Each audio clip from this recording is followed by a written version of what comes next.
Les pickles dans le burger, c'est ce qui apporte le piquant à la recette. Et donc dans notre recette, dans notre burger du mois, les pickles, ce sont les grands clashs de l'histoire de la pop culture. Le mois dernier, nous vous avons parlé du combat de titans Alan Moore contre Hollywood. Mais aujourd'hui, nous sommes bien moins dans un match de boxe que dans un énorme match de catch où toutes les entourloupes sont permises et où nous n'avons pas 2, mais carrément 3 combattants. Avec au programme du sang, des guitares, des procès et... Chris Martin de Coldplay.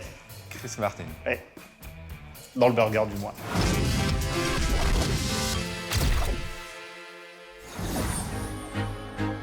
À notre gauche, le groupe anglais Coldplay et leur titre Viva la Vida, second single de leur 4e album studio qui est sorti le 7 mai 2008. Un tube numéro 1 un peu partout dans le monde et qui aujourd'hui encore rapporte un paquet de fric aux 4 membres du groupe British. À notre droite, l'américain Joe Satriani.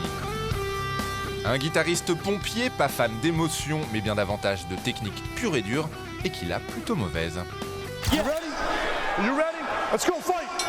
En 2008, il porte plainte contre Coldplay au prétexte que Viva la Vida ne serait rien d'autre qu'un maxi-plagiat de sa chanson If I Could Fly. Et franchement, putain, c'est chaud, difficile de lui donner tort.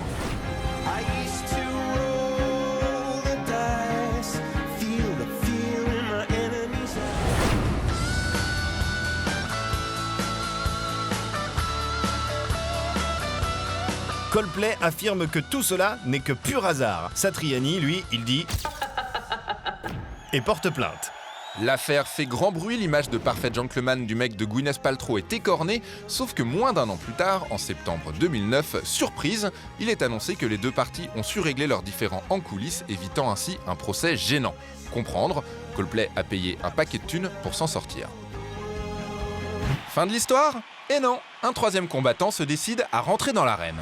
Youssouf Cat Stevens. Il s'appelle Cat Stevens, il est aujourd'hui inconnu sous le nom de Youssouf Islam, mais était auparavant une gloire hippie des années 70. Il déclare à l'été 2009 que Coldplay a plagié son titre Foreigner Suit, une chanson de 73.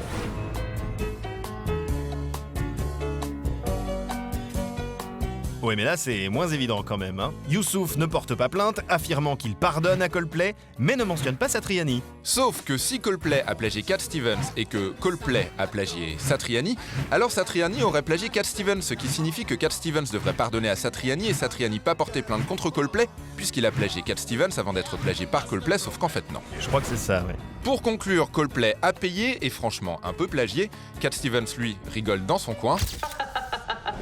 C'est qui gagne ? Bah franchement, regardez cette foule, c'est Coldplay.